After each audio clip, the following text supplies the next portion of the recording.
Dari 6 orang yang dulu dibilang pencuri sarang walet. Jadi mereka sudah menjalani hukuman, ada yang 8 bulan, ada yang 12 bulan. Nah, dari antara mereka itu ada yang sudah meninggal.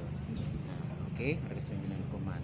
Perkara yang kami permasalahkan di sini adalah permasalahan tentang tindakan penganiayaan yang dilakukan oleh Novel Baswedan waktu itu selaku Kasat Reskrim saat itu ya. Dia melakukan kekerasan di situ, ada yang ditembak. Nah, perkaranya ini sudah naik sampai ke pengadilan, sudah bernomor perkara, sudah terregister, sudah terjadwal. Artinya berkas itu sudah lengkap kan. Tiba-tiba tanpa sepengetahuan dari si korban ini, perkara ini pada saat di pengadilan ditarik berkasnya oleh jaksa ya, dengan alasan akan ada perbaikan. Tapi sampai saat ini perkaranya nggak pernah dilimpahkan kembali. Nah, ini yang jadi masalah. Ada apa gitu loh? Berkasnya kalau nggak dilimpahkan. Kenapa? Karena kalau bicara semua unsurnya sudah terpenuhi ya. Alat bukti sudah ada, saksi sudah ada, sudah cukup. Jadi nggak ada alasan lagi gitu loh untuk menghentikan perkara ini. Harus dilanjutkan. Inilah yang jadi masalah. Kenapa diberhentikan tiba-tiba ditarik berkasnya tanpa dilimpahkan kembali? Kan jadi pertanyaan besar. Walaupun mereka penjahat, tapi mereka juga punya hak dong untuk menuntut kenapa sih dia dianiaya ya, kenapa dia sampai dia meninggal gitu loh. Nah, itu yang dipermasalahkan sama klien kami ini, Pak Irwansyah Siregar dan teman-temannya itu duduk permasalahannya. Kenapa diberhentikan perkaranya? Laporannya udah sampai mana dikejar? Laporannya sebenarnya perkara ini bukan dikejar lagi mas, sudah naik ke pengadilan. Iya, sudah dilimpahkan dan sudah ternomor register di Pengadilan Negeri Bengkulu gitu. Artinya sudah ada majelis, tinggal disidangkan dan jadwal sidang sudah ada gitu. Tiba-tiba sebelum hari sidangnya ditarik berkasnya dari pengadilan. Lalu audiensi ke sini ya? Lalu audiensi ke sini? Ya kami meminta berkasnya segera dilimpahkan kembali gitu. Alasannya apa? Gitu loh. Sesuai hukum acara itu dilimpahkan, diteruskan. Perbaikannya di mana gitu loh. Dan tidak ada memenuhi unsur kadaluarsa, belum memenuhi unsur kadaluarsa. Itu perintah putus gitu. Dan itu perintah pengadilan. Gitu loh. Harusnya tetap diteruskan perkara ini. Ini yang merugikan kepentingan hukum dari Pak Irwansyah Siregar kawan-kawan itu sebagai korban pelaku penganiayaan Novel Baswedan. Gitu.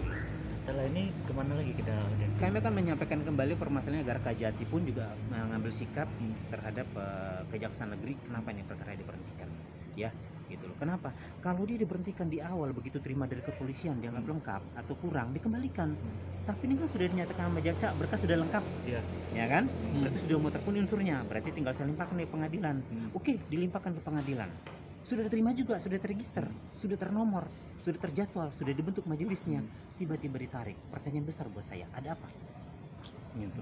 Ada apa nih permainan kejaksaan seperti ini? Ini yang harus diusut. Itu di zamannya SBY ya Pak? Enggak, belum. Itu masih zamannya waktu jaksanya di sini tuh Pak, zamannya Pak Satria. Satria itu ya zamannya Pak sebelum gubernur presiden kita Jokowi Pak SBY. Oh, gitu. iya. Tapi itu belum memenuhi unsur waktu itu. Untuk dikatakan kadaluarsa belum terpenuhi unsur. Gitu. Satu Itu lagi Bang, masalahnya. yang membuat masalah itu terhubung dengan KMPI pusat itu gimana Bang? Jadi mereka datang ke Jakarta memohon perlindungan hukum.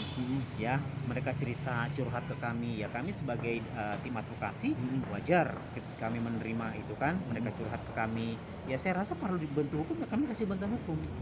Gitu.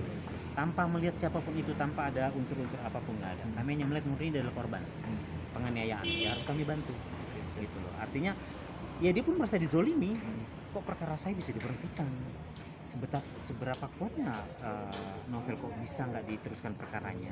Menjadi pertanyaan besar pada Kejaksaan Negeri Bengkulu ini. Ada apa? Iya. Kenapa diberhentikan? Gitu loh. Kita bakal ngawal sampai selesai itu Bang. Kami akan kawal sampai selesai, sampai ini perkara disidangkan kembali. Gitu loh. Biarkan pengadilan menentukan apakah terbukti atau tidak. Pengadilan menentukan, bukan kejaksaan. Ya, karena sebetulnya sudah siap dengan tuntutan, naikkan dong. Gitu. Itu intinya. Terus timbal balik dari Kejari sendiri tadi seperti apa Bang? Ya, mereka menerima laporan kami, mereka akan coba bahas dulu. Dia tidak berani memberikan sikap tadi kasih pitsusnya, tidak berani ngambil keputusan. Dia bilang karena ini merupakan suatu perkara kami harus koordinasi dulu dengan Kejari. Ya, kami bilang silakan aja, tapi kami mohon segera diberikan tanggapan untuk ini. Kedepannya apa jawabannya? Kami perlu tanggapan. Gitu. Untuk memastikan kami juga bisa memberikan pemahaman kepada klien kami, gitu terhadap proses yang sudah sempat terhenti ini, gitu kira-kira. Jadi nanti bakal kesini lagi ya kita. Mereka katanya kami jawab, tapi kami akan follow up. Kami nggak akan wait and see, kami akan kejar sampai di mana nih, gitu loh. Oke, ada lagi.